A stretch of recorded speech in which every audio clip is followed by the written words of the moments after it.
All right, we're going to move on because we need to talk about some more things that happened in the news today. Beyond this, I want to talk about Sandman a little bit because the show Sandman on Netflix, if you haven't watched it, season 1 ended and now they're on to, there've been talk like, are they going to do another season? Is it going to happen? Is it not going to happen? There was talk, the creator actually put out there that, yeah, we're going to do season 2. Well, Netflix has said officially season 2 is coming.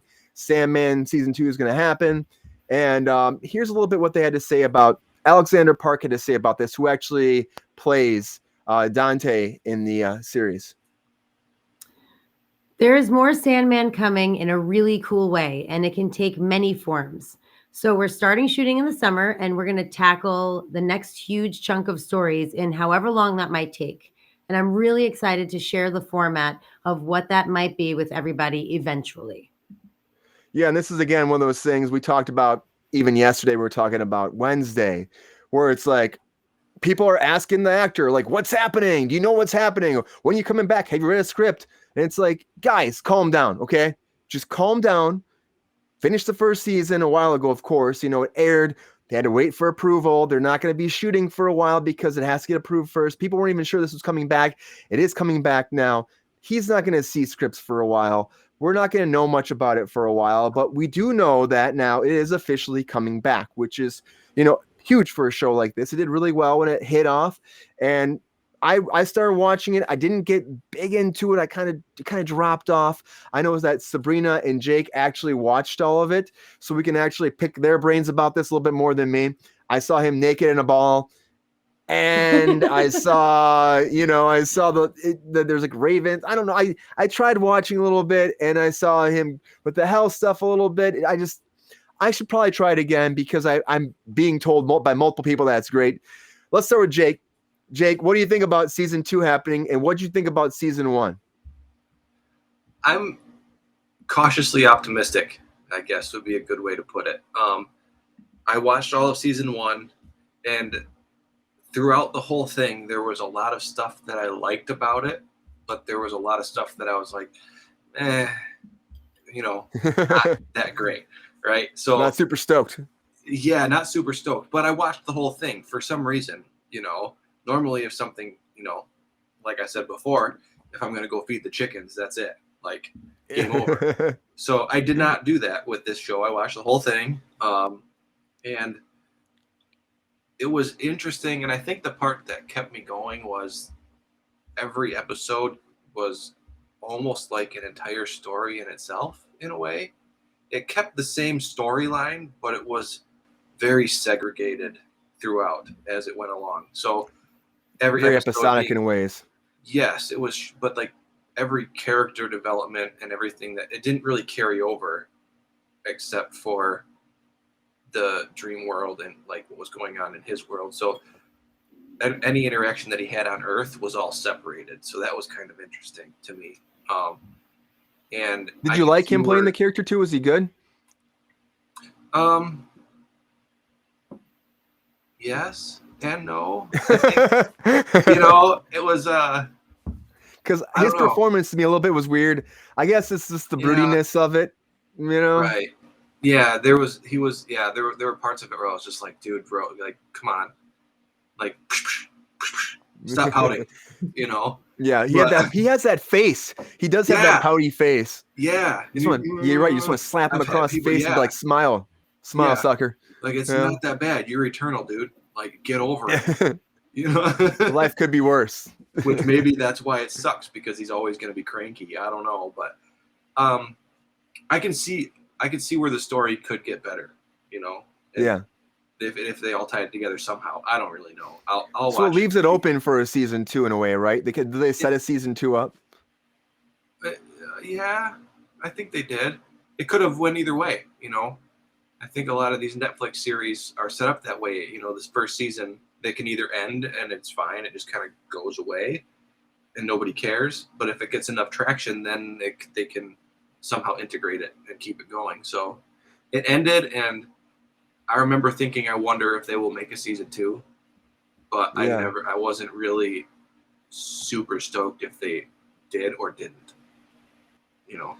Yeah, it's kind of like Wednesday too, which we'll talk about later. how they kind of wrapped up. But Sabrina, what do you think about this? Did you like Sandman season 1? And hearing this, are you excited about a season 2 happening? I mean, I'm not going to throw excited out there. That would be a little bit of an over exaggeration. Okay, I did not like the show as a whole. Jake, what you said you liked about it is what I didn't like about it. Like they were like bottle episodes. Like they were, the first 6 episodes were pretty much bottle episodes, and that's fine for like The Simpsons or like Family Guy. But I mean, you're watching like a very serious fantasy world. Like, I mean, you need to keep, I feel like you need to keep people engaged. And until they started focusing on that girl and bringing down the dream world is when they started, like the last maybe 4 episodes, like kind of arched together a little bit more. And I feel like it was just very disjointed. Like the characters, like they didn't flesh out the characters, and they totally could have. Like when they went to hell, he's walking up the mountain for like 10 minutes. Do I need 10 minutes of the dude walking around a mountain? No. How about you Yes, take of less course. than 10 minutes of walking around the mountain with 1 sentence of dialogue and flesh out the characters a little bit more? The battle in hell was stupid, and it's like the only thing that was like that tied them together is that he was looking for his things that were stolen from him, and when he was, Brian, like you said, naked in the ball. So he had to get Naked his in the ball. mask, and he had to Naked get his time. sand, and he had to get the jewel. So like, he needed to retrieve these things. And along the way, there's like all these different characters that like show up and disappear and show up and disappear and show up and disappear. It's like, why are you bringing these people to me if I'm never going to see them again? Like, what is the fucking point? You know what I mean? Right. Like it was very frustrating to me in that way. Now, on the other end, it was shot beautifully. The cinematography is amazing. It's really, really done well. And the acting is really good, which makes it even more frustrating because there were a lot of good actors. First of all, Patton Oswalt, by the way, as the Raven, my favorite. If it wasn't for him, I probably would have stopped watching it. But once he showed up, I was like, this I didn't guy realize is that he hilarious. was in there. I did Yeah, not and realize that he was. Mark Hamill plays the janitor in Dreamworld, the guy with the jack-o'-lantern head, Jake. Yeah. That's Mark Hamill. Yeah. That's The Mark Hamill. voice is Mark wow. Hamill. I'm sure it's a stand-in with a The pumpkin voice on of his it, head right. while they're shooting, but the voice is Mark Hamill. Yeah, they probably had something on a green ball or something. There's a lot of like little things that happen. There's a lot of little interactions in characters. Sorry to interrupt. I didn't mean to just like get in there. Fine. It's like that, like the bottling thing. And I thought about that as it was happening. Like, why is this happening? Right. So maybe they're just giving you this huge palette of things to consider, which is irritating. It is. And then they're going to tie it up later. Like we have to be patient, or I don't know. If they don't fix that or address it, then it would be annoying. Yeah. So left that hanging then, huh? When the season ended, they left that kind of hanging, huh? Well, there was just like character, like obviously the one like Desire is, I guess like he calls everyone his brother, sister, like they're all family supposedly. So he's Dream, and then there's Desire, and Despair, right? So Despair was like this character that was in like maybe one scene in one episode and one scene in another episode. She was completely like, I mean, she served like a very small purpose, but like she seems like a character that you'd probably want to explore a little bit.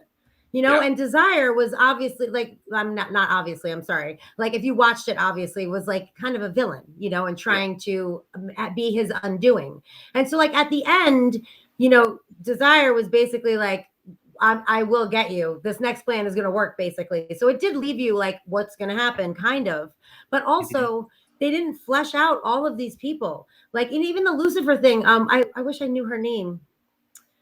She played Weems in Wednesday, and she was in not Lord of the Rings. Brienne? What is it?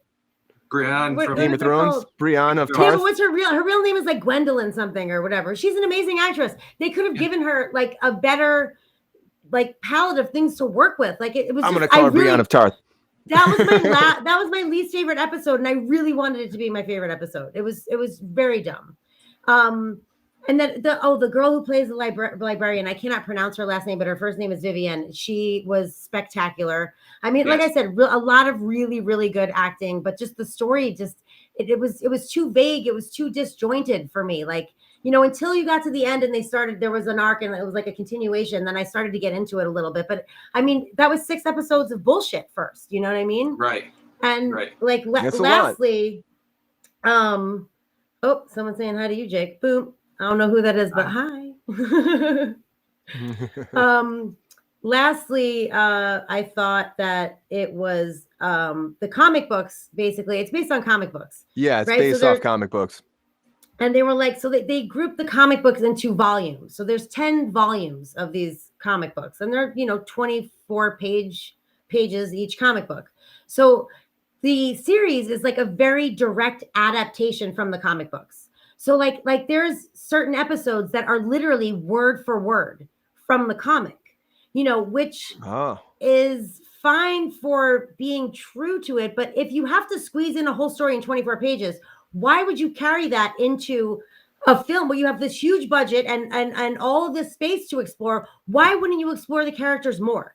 You know what I mean? Adapting it. You need to adapt it. You can't always do verbatim from the actual comics, right. Yeah, and like especially he said, the guy who wrote the comics wrote the series, which is the weird part. You know what I mean? He could have literally explore the characters more, and he said he wanted to back then, but he didn't. You know what I mean? But that's also one of those things. He's too close to it, maybe though. Too, he's too close to the source material. I don't know, and he's trying to like. He could have done so much more. Yeah, you gotta be able to adapt it. Like you gotta take those words, descriptions, and stuff, and put it into dialogue. That's one of the hardest things for a lot of people that actually write comics and write stories and stuff like that to actually make a screenplay. Well, a lot of the things that you're writing in description, you got to put in the dialogue. You got to put into the characters.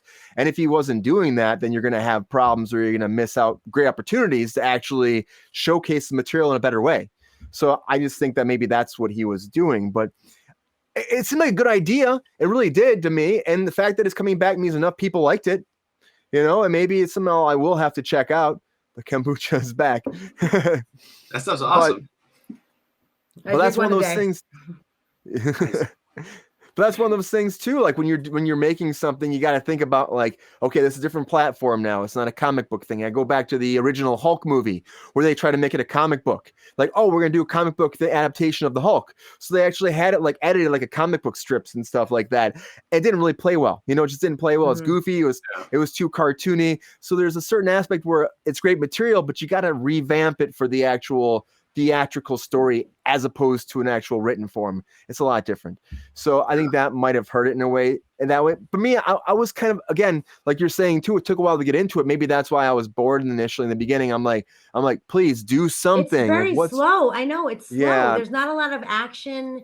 There's not any sex. There's not any like severe storyline needs that sex. Carries through. Well, I'm just saying this is what makes people watch stuff. You know what I mean? Like it's this fantasy land, which is interesting, but why do I keep watching? You know what I mean? Yeah. It's very What's boring the driving and force? very slow. Yeah. And what happened to Cain and Abel in that world too? I liked Cain and Abel. So did I. Like he just kept knocking him. I know he kept killing him. It was so sad. And the dragon part was at least they got a new one. So cute. Yes, and when he brought him, that was my second favorite thing was that little dragon. He's so freaking cute. I can't take it. He reminded me of like dragon version of Baby Yoda. I was very excited for him. Yeah.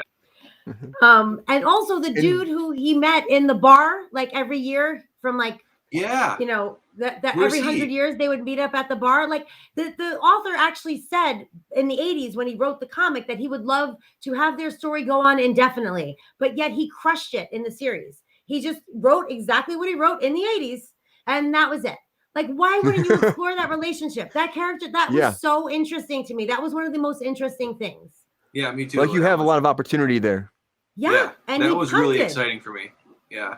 Right? That was one of the best things. And they should have kept that going, or at least left it open to keep it going. You know what I mean? Like, maybe we'll get it. Maybe we'll get it all. So. Yeah. Now we have a season 2. Maybe they were just kind of just laying the foundations, and all those ideas and those thoughts can maybe pour into season 2 now. Hopefully, hopefully they take what they did great for season 1 and they expand upon it and they make a better season for season 2. And who are you? Goldie is the best. Whoever said before Daredevil was fantastic, I will say that too. Yes. But what do you think about Sandman? Best, by the way. Yeah, Goldie is the best. and if I didn't say it earlier, Sabrina works at Hawk Anamorphic, the best place for your rental lens needs. That's right. Shop Hawk. That's all I can say.